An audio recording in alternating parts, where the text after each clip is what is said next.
I was in a real lot of hurt. I needed help, but I didn't know how to voice it. How do you say to your wife that you've near given up? How do you voice that to the one woman that she looks up to you? You're her protector, she's everything.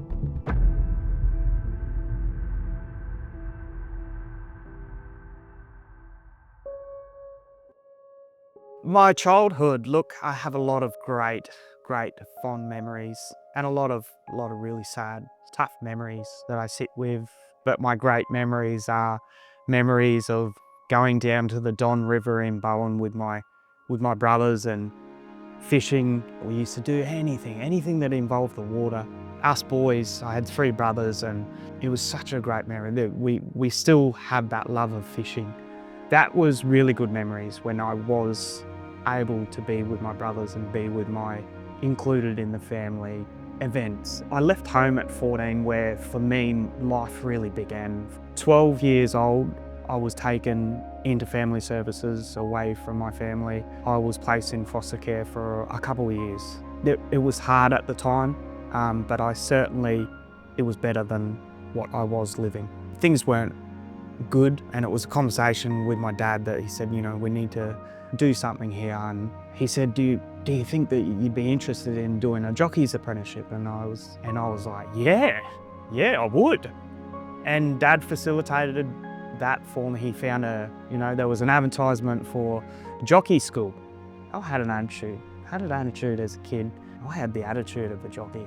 And I went, yeah, I could do that. Never ridden a horse in my life. But so Dad prepped me for it. The experience I had to gain to get into jockey school was I had to learn how to ride a horse. We found an Arab stud. I said, if I clean your stables and do all the brushing of the horses, will you teach me to ride ponies? They agreed, and they were lovely. It was brilliant. I learnt to ride pony. I went to the jockey school. I rode this pony up and down the Pomona Range for, days on end. He had no shoes on, and it got to the stage where the pony just had enough of me. He bucked me off one day on the way home and threw me over its head, and I broke my wrist. I thought it was the end because I had to go to the jockey school with a broken wrist. But the drive I had, they could see it. I think I cut my cast off within a week of being in the jockey course. I was very lucky. You go through an interview process of about 50 people get interviewed, and I was lucky to proceed through the whole thing. Success as a jockey, just to be on the back of a 600 kilo animal, and I was 36 kilos at the time of 14 years old. I rode a lot of winners throughout Queensland. I got to ride with the great Darren Beedman one day. I remember Darren Beedman, I couldn't make the weight one day at Canterbury, and I was just in awe. Darren Beedman came over, the person he is, and he said, "Young fellow, you okay?" I was visiting from Queensland, and I said, I can't make the weight. I've already taken my underwear off. I'm in the lightest equipment.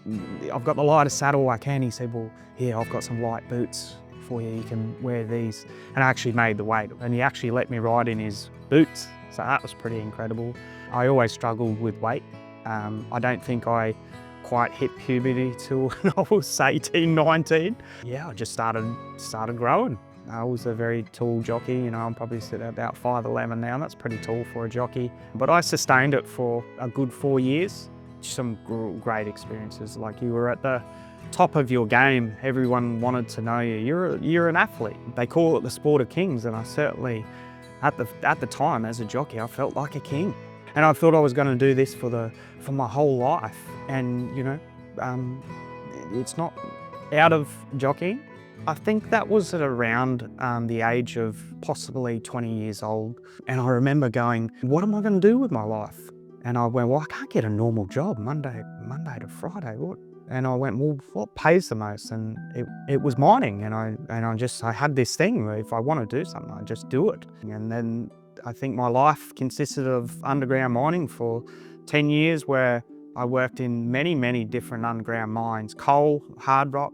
I was an explosives technician. I used to, a bloke's dream job is to just blow stuff up for a living. But hard work. I always had a really good work ethic.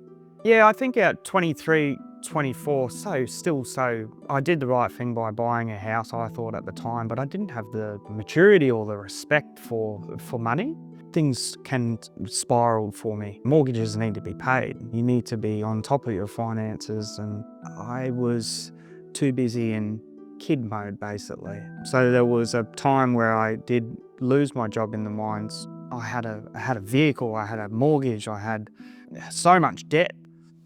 And it really, I spiraled.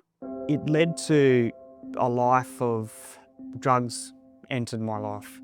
It became a social thing, but it soon, once you mix some troubles and consistently not dealing with things, it became a regular thing. I jumped straight in the deep end with it. I tried something that, it's still, I remember the first time I ever tried it was, ice. I wish I could take it back that first time I tried it, but it just grabbed me. It just took a big hold of me instantly. From that day I tried that, it changed me. I chose that life. It changed every bit of me, who I was, the values that I had, the good person I felt I was, and it just slowly but surely was destroying me. It felt like overnight. One instant there where I hit rock bottom, where absolute rock bottom. I was basically living in a meth house. Nothing but the only thing I thought about was my next hit of ice. Doing bad things, doing things that you could never ever fathom today. You just change inside out. And I remember the turning point for me was I was so embarrassed, so lost, so broken, so consumed by this drug. And I remember at rock bottom ringing my little brother, which I'm incredibly close to, and breaking down and saying, you've got to come and get me. I need help. I think it was 3 o'clock in the morning or 2 o'clock in the morning. He drove 3 hours and he just picked me up out of the gutter and he took me home. And I thank him so much because he saved my life that day. That was the day that I made a choice that life wasn't for me anymore. So unfortunately, during the drug use, the addiction, I was dealing and trafficking in dangerous drugs. I was caught, convicted, and I was sentenced, and I had to pay for the poor choices I made. I managed to turn things around prior to my sentencing. I was able to fight every day to kick the addiction, but I was incarcerated for a 6-month period. You look back on it now and go, oof, you really did a number there, mate. It was certainly a turning point. It was to be in a place where you have no freedom. It was a learning point for me. I worked hard on myself in there and I wouldn't change it.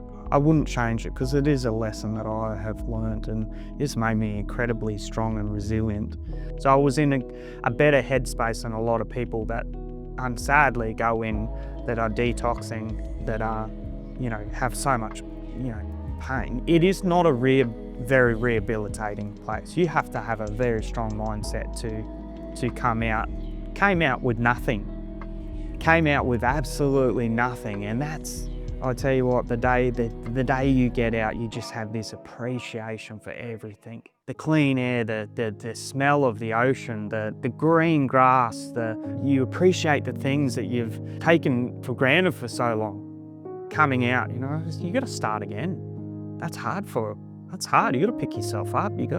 Life was tough, but certainly was better than incarceration. I started traveling, got back into the mines where that was the routine. I started financially. I had a good respect for money then. But I also lived my life. I traveled, over Japan, South America, throughout Asia. Was I happy whilst traveling? To everyone else I was, but it was a battle. Like I was finding myself, I was alone. Some of these beautiful countries I was going to, I was alone. Geez, it'd be nice to share this with someone. Well, so it was COVID. COVID come in. I certainly probably didn't have the respect or appreciation for the severity of what was about to happen. And I was overseas at the time. I remember I'd just come back from South America. I only just got back in the country, scraped through by the skin of my teeth. The work had said, look, you can't come back to work. You've got to go through your quarantine process and that. So I was able to quarantine in Queensland, and your outlook on life's different. And I went, I'm lonely. I'm lonely. Jade and I struck up a conversation. We met online. Please don't judge us, because, it's incredible. And that's the way people meet these days. We weren't able to meet for some time. We were both at that point of time where we laid it all out there. We got to know each other on a really, really deep level very early. We basically were like pen pals, and it was beautiful, because we set this foundation of, we had in-depth conversations about life and where we had been and where we were going to and what our hopes and dreams were. I'm keen, I'm ready to settle down. Are you that person for me? Do you sound, you sound like you have. And my walls were very much up when we first met. Slowly, surely, walls came down as you felt that genuine connection. I just knew I was safe.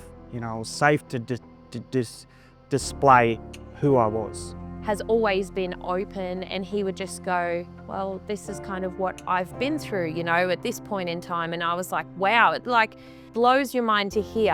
And I used to be a little bit closed-minded in life, I think, thinking that, some people couldn't change. And then I met Chad, and I knew who he was before I knew his background. And I was already in love with who he was. Everything about him makes me want to be a better person. He is this incredible human being that I fell in love with. His history is what brought him to here, to this place now. When you meet the right person, it lit a fire in me, and I just went, I'm done working in the mines, working for a major corporation that I was so disposable. You want to feel valued, and what do I want to do? I had a conversation with someone one day that there was air conditioning, and there's a lot of money in servicing aircons, and I have extreme OCD. And I went, geez, I'd be good at that. Geez, I'd be good at cleaning aircons. And I am good at cleaning aircons. I bought a franchise within 3 months later. I think Jade said, how are you going to do this? And I went, she's going to do it. She's going to do it. You wait, you watch. You watch, I'm going to do it. I was just inspired. I think I was inspired by wanting to be better for someone. Yeah, I think 4 years into business, I was fixated. Yeah, I have such a high expectation on oneself, and I don't cut myself slack. I'm not kind to myself some days. And it got to the stage where my personality became my business. I got myself to a stage of complete burnout. The burnout snuck up on me and was a gradual decline where the body started giving out, physically not being able to do certain things, but also mentally. I was so burnt out. I was so defeated that all the things that used to bring me enjoyment, I started neglecting. Slow deterioration, and everything started flooding back. You don't realise, but everything's just in the back here. The trauma and everything starts filling your head, and you get so confused. I completely had a disassociation with myself. There was just no feeling at all. I was completely empty. I couldn't feel anything. It started affecting my sleep where I wasn't sleeping, and I got to a really, really, really bad place. I was in a real lot of hurt. The day of the incident, I had to try and snap myself out of this feeling, because I felt like, you've got to pull your socks up. You've got to get through. You've got to get through this. That was this minute. I needed help, but I didn't know how to voice it. How do you say to your wife that you've near given up? How do you voice that to the one woman that she looks up to you? You're her protector. She's everything. He sat Mum and I down, and he kept saying, the business is the problem. I think I have to get rid of the business. And he was visibly upset, and he said, I don't want to hurt myself. I didn't know what that meant. I didn't know that he was probably trying to convince himself, and I didn't know, from my knowledge, that was him screaming at me. I didn't know that. I didn't know that those were the words, and I didn't know that the worst thing in the world was possible. We didn't know what to do to help him. I didn't know in that moment, you call 000. I didn't know that. Those are things you need to know, and you need to just observe every now and then and go, that's important information for me to know. I thought I had to snap out of it, and I went down into the garden that morning and just put my headphones on, and I just tried to physically feel something because I was so empty. I could not feel anything, nothing. And I physically could not shovel, and it just got worse. I spent 2 minutes of the garden and just went, you can't even complete 2 minutes of work. I was so broken and defeated, and that night, the pain that you feel, you just want it to stop. You don't think about anything else but stopping that pain, that torture. It's torture, and I just needed to stop.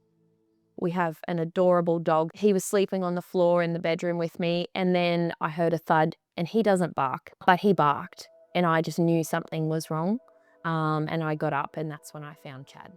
Waking up in ICU, not knowing how to breathe, waking up in a panic, and seeing my family and seeing the pain that I had caused, the emotion in their faces, what near happened. They were so distraught. And the emotion that you felt in that moment is something that was just broken. You know, how much pain I had put them through. The guilt set in that moment of how much pain everyone was feeling because of me. But I was still here. They said I was going to be in there for a week. I think within 2 days I was up. I don't know which way life was going for me in that moment, but I had my family around me. They didn't want me to hurt anymore. They didn't want me to hurt. But I started the fight again from that day. And it's been a fight ever since. This is ongoing for me. I battle with it every single day, but I get help. I've connected with people. I've connected with myself. I work on myself every day. It doesn't happen overnight, but I'm happy I'm here. And I know now that there's options, and I know how to let that wall down and go, hey, I'm in real trouble here. Or I'm not right. I'm not safe. I wasn't safe. I wasn't safe for myself. I know how to voice that. And that is the biggest thing that I wish I knew how to do. And it is so much better trying to find a way to voice that, because it's okay. People can deal with that vulnerability. People can, and you can be vulnerable. And I'm a lot more vulnerable now. I show my vulnerability often. My wife knows when I'm having a bad day. For us, like, our communication's always been incredible, but now we have a communication level that we go to where if I can see that Chad's getting overwhelmed, like, the first thing out of my mouth is, are you safe? And he will tell me. We've got to be honest with each other, because we both want each other to live this beautiful, happy life that we started building, and we're now continuing to build and grow. And I think because we both have lived something really, really wild, we've got a new understanding and appreciation for one another, and a new level of care. She does everything for me, you know, even if it's a good bloody kick up the arse, which it's generally not. It's generally me in my own head being hard on myself. And since that incident, you know, I've been in a mental health institution, in a hospital for you know, after the incident, for 2 weeks with some of the sickest people, some of the people that have just experienced so much pain and trauma in their life, and then it's just coming out. And I was in this hospital and I was a bit ashamed. I was like, I'm a business owner. I own 2 businesses. Why am I here? I was there because I needed to be there. I needed help. People need help, and I deserve that help now. I know I deserve that help. I know I'm worthy of that help.